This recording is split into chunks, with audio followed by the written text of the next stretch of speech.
Bem-vindos ao Relator Sombrio. Hoje mergulhamos em um dos capítulos mais escuros da crônica policial brasileira. No início dos anos 90, o interior de São Paulo vivia sob a sombra de um predador que caçava os mais vulneráveis. Ele ficou conhecido por um apelido que, por si só, já era uma armadilha: o maníaco da bicicleta. Mas por trás dessa alcunha genérica, escondia-se um homem cuja crueldade redefiniu o mal. Este é o relatório exaustivo sobre Laerte Patrocínio Orpinelli, o monstro de Rio Claro. O que você vai descobrir sobre como ele agiu por décadas, sob o véu da invisibilidade, vai te surpreender. No início da década de 1990, uma sensação palpável de medo pairava sobre a cidade de Rio Claro e seus arredores, no coração do estado de São Paulo.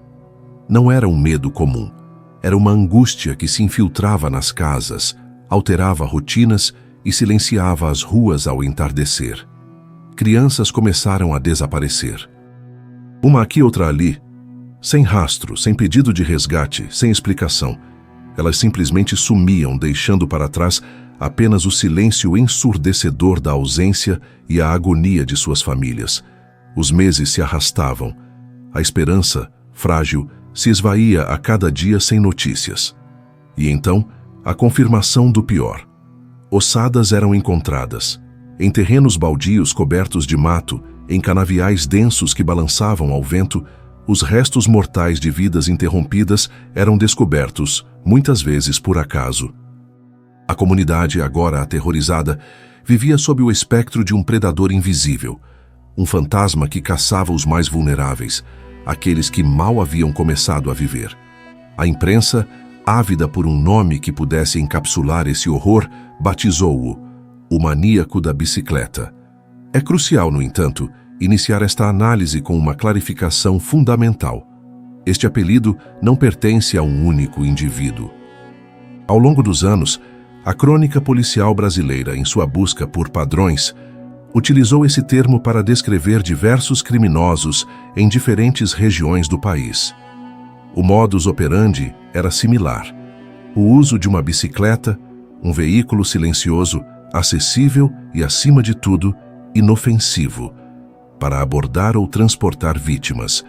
Mas quando se evoca a memória sombria associada a este nome, a referência é quase invariavelmente a um homem, o epicentro desse terror específico: Laerte Patrocínio Orpinelli. Conhecido também como o Monstro de Rio Claro, e de forma ainda mais sinistra, o Homem do Saco, uma alcunha que remete diretamente aos pesadelos infantis, Orpinelli foi um dos mais cruéis e prolíficos assassinos em série da história do Brasil. Ele deixou um rastro de devastação que se estendeu por décadas, muito antes do pânico dos anos 90. Sua carreira criminosa foi longa, metódica e marcada por uma brutalidade que desafia a compreensão. Este relatório se propõe a dissecar exaustivamente o caso de Laerte Patrocínio Orpinelli. Mais do que uma simples crônica de seus crimes, esta é uma investigação sobre a anatomia de um predador. Vamos analisar as falhas sistêmicas que permitiram sua longa carreira de violência, o valor incalculável das vidas que ele tomou e o impacto indelével que seus atos deixaram na sociedade.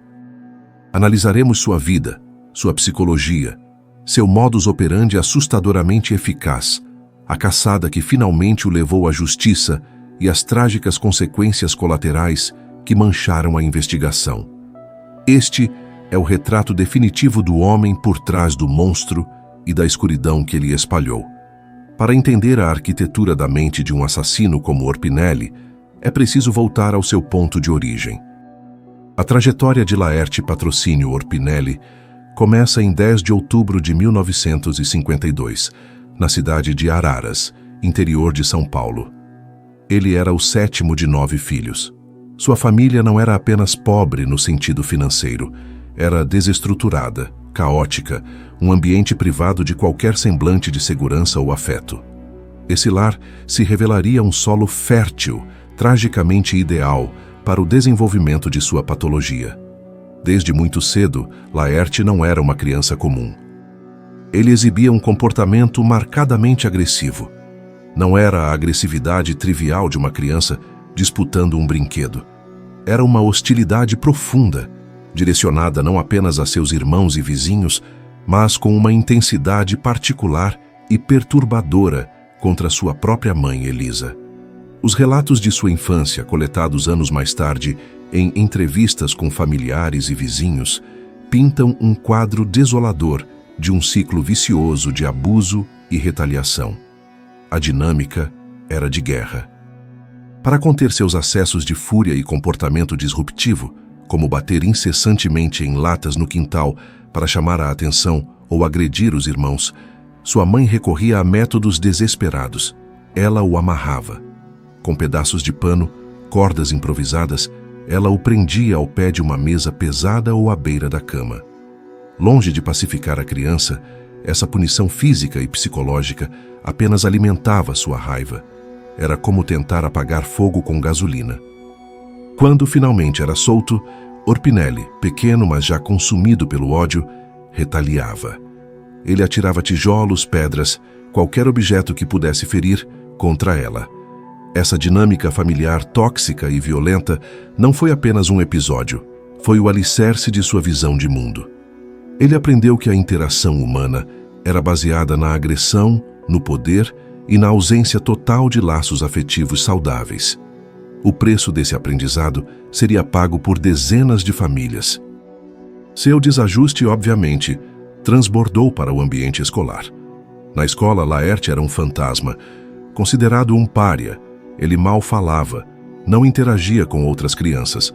Era o alvo constante de provocações que ele respondia com silêncio ou violência desproporcional. Seu desempenho acadêmico, como era de se esperar, era pífio. Ele não conseguia se concentrar, não via valor no aprendizado formal. O abandono dos estudos na terceira série não foi uma escolha, mas uma consequência inevitável de sua incapacidade de se encaixar.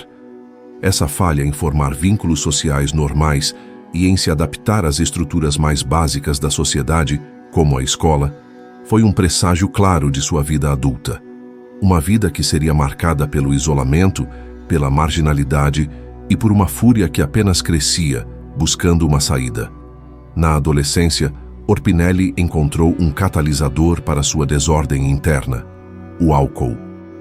O consumo excessivo, que começou como uma fuga social, evoluiu rapidamente para um alcoolismo crônico e severo. A bebida se tornaria uma constante em sua vida, um véu químico que, segundo ele, baixava sobre sua consciência. Mais tarde, em seus depoimentos, o álcool seria sua justificativa recorrente, o bode expiatório para os atos hediondos que cometeria.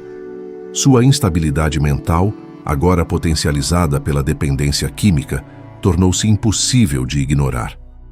Ele começou a ter surtos psicóticos, períodos de agressividade extrema seguidos de confusão. Isso levou a diversas internações em instituições psiquiátricas. A mais longa e significativa delas foi uma estadia de 5 anos na clínica psiquiátrica Antônio Luiz Saião, em Araras. 5 anos. Essas repetidas interações com o sistema de saúde mental representam uma trágica e frustrante série de oportunidades perdidas. Pense nisso. Sua grave patologia foi formalmente reconhecida. Ele não era apenas um caso de polícia. Ele era um paciente psiquiátrico que justificou uma internação de longuíssimo prazo. O sistema sabia que ele era perigoso, sabia que ele era doente.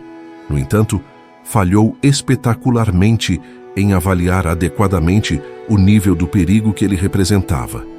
A cada alta médica ele era devolvido à sociedade. Não havia um monitoramento eficaz, um acompanhamento social, uma rede de proteção. Ele era simplesmente liberado e o ciclo recomeçava. O foco no tratamento de sua dependência e de seus transtornos comportamentais aparentes não foi suficiente para conter a psicopatia que se escondia por baixo, uma estrutura de personalidade maligna que o álcool apenas desinibia. Na vida adulta, Orpinelli adotou o estilo de vida que se tornaria sua maior arma. Ele se tornou um andarilho. Vivia perambulando entre as cidades do interior paulista, um fantasma nas estradas de terra e nos acostamentos das rodovias. Para sobreviver, Oferecia pequenos serviços, bicos que não exigiam currículo ou referências. Ele aplicava graxa em portas de estabelecimentos comerciais, limpava quintais, pedia dinheiro. Sua aparência era sua camuflagem, descrita por testemunhas como suja, maltrapilha, com roupas rasgadas e um descuido profundo com a higiene pessoal. Ele projetava uma imagem de miséria. As pessoas não sentiam medo dele, sentiam pena. Essa invisibilidade social foi seu maior trunfo. Sem endereço fixo, sem emprego estável, sem laços comunitários, ele se movia como uma sombra. Ele explorava as lacunas entre as jurisdições policiais. Nenhuma autoridade local tinha um registro consistente de sua presença. Ele podia cometer um crime hediondo em uma cidade e, no dia seguinte, estar a quilômetros de distância, em outra jurisdição, onde era apenas mais um andarilho pedindo comida. Ele simplesmente desaparecia. Um caderno que ele mantinha, uma espécie de diário de bordo bizarro onde anotava as datas e as cidades por onde passava, se tornaria mais tarde uma peça crucial para a polícia. Era o mapa de sua jornada macabra, um registro da geografia do terror que ele estava desenhando. A análise do comportamento, da história de vida e, principalmente, das próprias declarações de Laerte Orpinelli aponta para um perfil psicopatológico claro e assustador. Estudos e laudos periciais, que compararam sua conduta com as diretrizes da Classificação Internacional de Doenças, CID-10, indicam que ele se enquadra perfeitamente nos critérios para o diagnóstico de transtorno de personalidade antissocial, popularmente conhecido como psicopatia. Este diagnóstico não é uma desculpa para seus crimes, mas uma explicação de sua estrutura mental. É caracterizado por um desprezo flagrante e generalizado pelas normas sociais e pelos direitos alheios. Há uma baixa tolerância à frustração, uma incapacidade crônica de manter relacionamentos, mesmo os mais superficiais, e o traço mais definidor, uma ausência total, absoluta, de culpa ou remorso. Suas justificativas para os crimes, quando confrontado, eram um labirinto de contradições e manipulações. Por um lado, ele frequentemente culpava o alcoolismo. Ele alegava que ao beber ficava fora de si, que sua mente se nublava e ele era possuído por um espírito maligno, ou, em suas palavras, pelo próprio Satã. Essa narrativa era conveniente. Ela o colocava como uma vítima de forças externas, uma marionete do diabo ou da doença, uma tentativa clara de se eximir da responsabilidade moral e legal por seus atos. Ele não era o ator, era o instrumento. No entanto, em um momento de chocante lucidez, essa farsa caiu por terra. Durante uma entrevista à revista Isto É, após sua captura, ele foi questionado sobre suas motivações. A resposta que ele deu desmascara a farsa da possessão e expõe a verdadeira natureza sádica de seus impulsos. Ele disse: "Eu gosto de ver o corpinho delas. Gosto da beleza que elas têm. Quando bebo, incorporo o Satã, fico nervoso e sinto esse desejo. Sinto prazer em vê-las aterrorizadas." Essa declaração é a chave. Ele não era possuído. Ele usava a bebida como desculpa para liberar o que já existia dentro dele. O prazer não estava apenas no ato final, mas no processo. O prazer em vê-las aterrorizadas revela um predador consciente que encontrava gratificação sexual e psicológica no controle absoluto e no terror de suas vítimas. O valor de sua confissão estava em sua honestidade brutal. A marca registrada de sua psicopatia era essa profunda, abissal ausência de empatia. Sua frieza ao confessar os crimes, sua calma ao levar a polícia aos locais de desova, chocou até mesmo os investigadores mais experientes, homens e mulheres, acostumados com o lado mais sombrio da humanidade. A afirmação que se tornaria célebre em seu caso, de que matar uma criança era como matar um passarinho, revela um descolamento completo do valor da vida humana. Para ele, não havia diferença. Seus atos, que os relatórios periciais descreveriam em detalhes terríveis, incluíam extrema brutalidade, tortura sádica e a confissão de que teria bebido o sangue de algumas vítimas. Isso demonstra não apenas uma perversão sexual do tipo mais violento, mas um desprezo absoluto pela própria noção de humanidade. Ele não via suas vítimas como pessoas, ele as via como objetos para a satisfação de seus impulsos mais obscuros. Laerte Patrocínio Orpinelli não era um assassino impulsivo no sentido estrito da palavra. Ele não atacava aleatoriamente em um acesso de raiva. Ele era um caçador metódico, paciente, com um modus operandi consistente que foi refinado ao longo de décadas de prática, tornando-se uma máquina de predação quase perfeita. Sua ferramenta de assinatura, que lhe deu o apelido infame, era uma bicicleta. Quase sempre, uma bicicleta vermelha. Pense na genialidade diabólica dessa escolha. Uma bicicleta é um objeto comum, banal, inofensivo. Em cidades pequenas do interior, é o principal meio de transporte. Ninguém suspeita de um homem em uma bicicleta. Ela lhe conferia mobilidade silenciosa, a capacidade de patrulhar bairros de baixa renda, áreas periféricas, sem chamar a atenção de carros de polícia ou de vizinhos. Ele podia se aproximar de crianças de forma completamente não ameaçadora.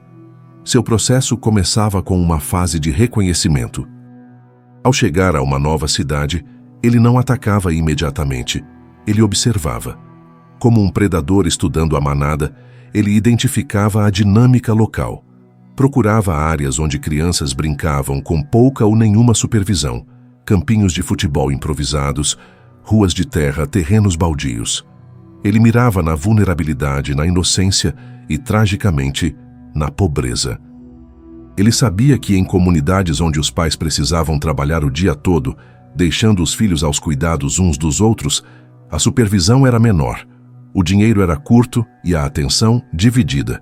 Em um ato de engano calculado e arrepiante, ele às vezes ia além. Relatos indicam que ele se aproximava dos pais da vítima em potencial dias antes do ataque. Ele pedia um copo d'água, oferecia ajuda para um pequeno concerto, estabelecia uma falsa relação de amizade. Ele se tornava uma figura familiar, aquele andarilho coitado. Ele ganhava sua confiança, um investimento cruel para facilitar o acesso à criança. A abordagem à vítima era clássica e terrivelmente eficaz. Ele usava a isca mais antiga do mundo, doces. Ele oferecia balas, chicletes e a promessa de mais guloseimas em sua casa, um barraco improvisado ou simplesmente um local mais afastado.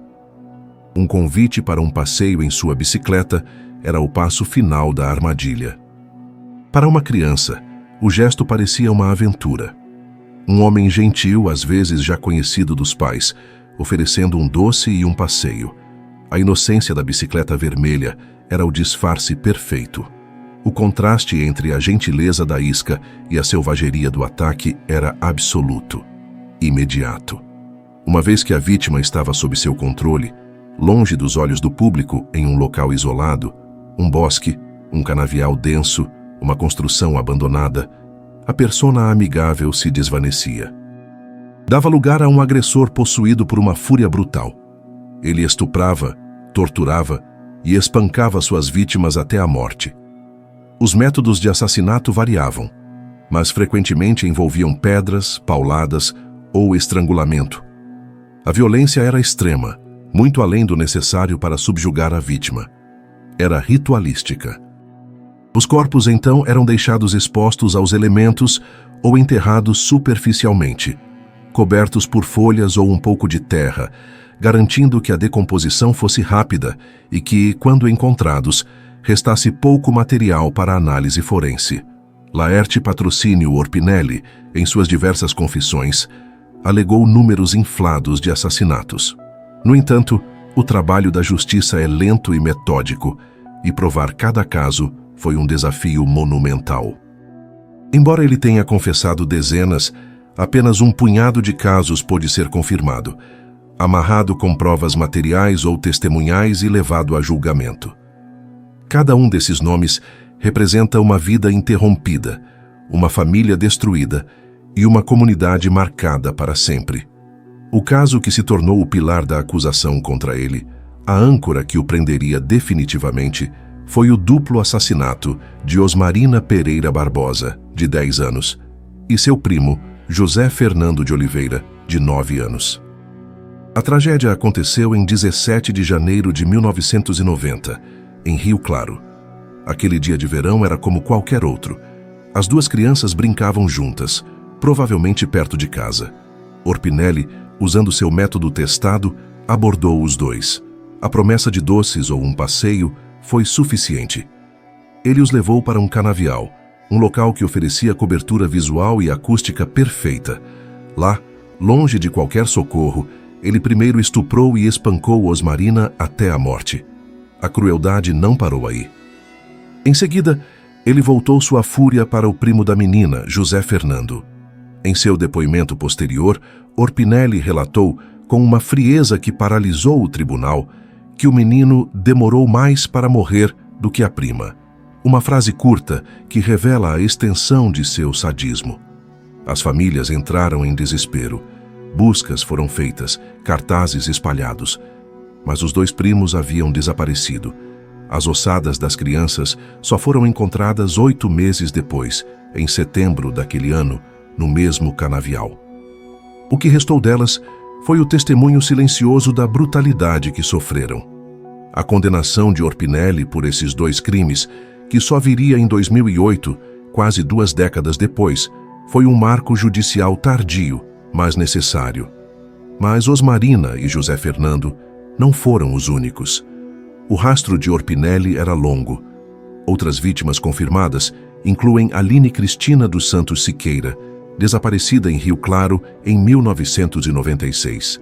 Ela foi vista pela última vez por testemunhas com um homem em uma bicicleta. Orpinelli confessou o crime. Havia também Edson Silva de Carvalho, de 11 anos, Crislene dos Santos Barbosa, de apenas 3 anos, e Jéssica Alves Martins, de 9 anos. Nomes que se tornaram estatísticas, mas que pertenciam a crianças com futuros. Em meio a tantas tragédias, existe a história de um sobrevivente, um menino chamado Emerson Luiz da Silva. Ele foi abordado, levado por Orpinelli, mas por um golpe de sorte ou instinto, conseguiu escapar antes que o pior acontecesse. Seu testemunho, oferecido anos mais tarde, quando ele já era um adulto assombrado pela memória, forneceu uma perspectiva única e inestimável. Ele pôde descrever o rosto do homem do saco, seus métodos de abordagem, a forma como ele falava. Ele deu voz a quem conseguiu escapar do destino final de tantas outras crianças, e seu relato foi vital para a investigação. Quando Orpinelli foi finalmente capturado e começou a confessar, ele fez uma alegação chocante que estarreceu o país. Teria assassinado mais de 100 pessoas, a maioria crianças, desde a década de 1970. Verificar esse número, no entanto, provou ser uma tarefa logisticamente impossível para as autoridades. Décadas haviam se passado. Seu estilo de vida nômade o levou a dezenas de cidades, muitas das quais ele mal se lembrava do nome.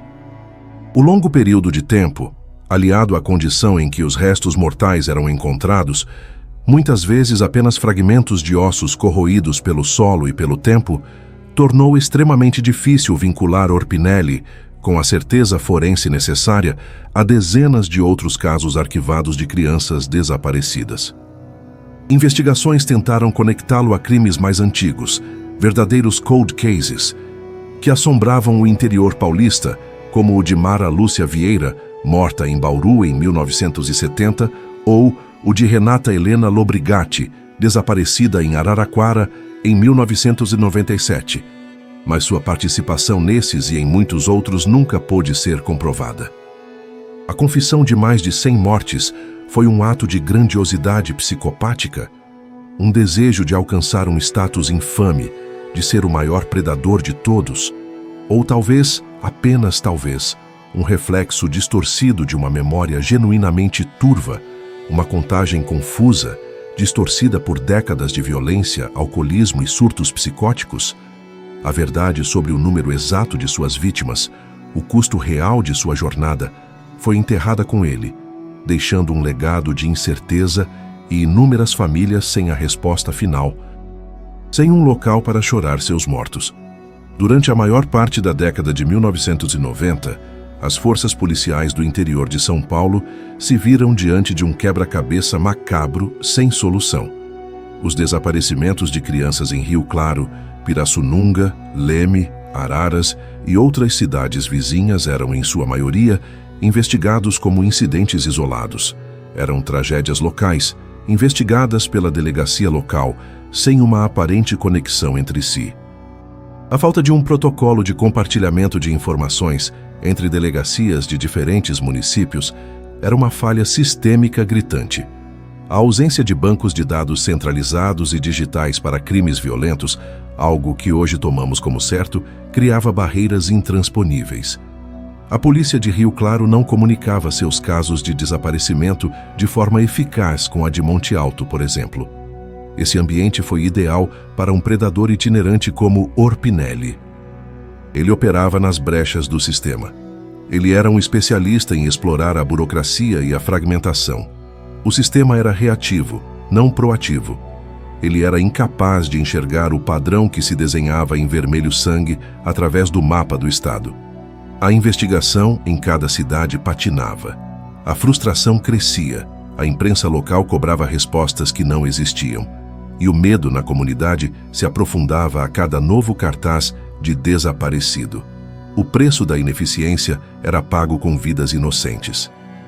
A virada, no caso, não veio de uma força-tarefa federal, de uma nova tecnologia forense revolucionária ou de um perfilador criminal treinado pelo FBI. Ela veio da iniciativa, da observação aguçada e da tenacidade de uma única pessoa, a delegada Sueli Isler Batelocci, da Delegacia de Defesa da Mulher, DDM, de Rio Claro. Em dezembro de 1998, um incidente aparentemente menor cruzou sua mesa. Um homem havia sido brevemente detido após uma denúncia de que estaria agarrando duas menores. O suspeito, um andarilho sujo, era Laerte Patrocínio Orpinelli. Sem provas concretas de um crime maior, ele foi liberado após o registro de um simples boletim de ocorrência por ato obsceno ou importunação. O caso, estritamente falando, não era da competência direta da delegada Isler, mas algo naquele registro a incomodou. Movida por uma intuição, aquele sentimento que define grandes investigadores, ela decidiu não arquivar o boletim. Ela decidiu investigar por conta própria, muitas vezes em seu tempo livre. Ela foi ao endereço que Orpinelli havia fornecido, um barraco onde ele vivia de favor,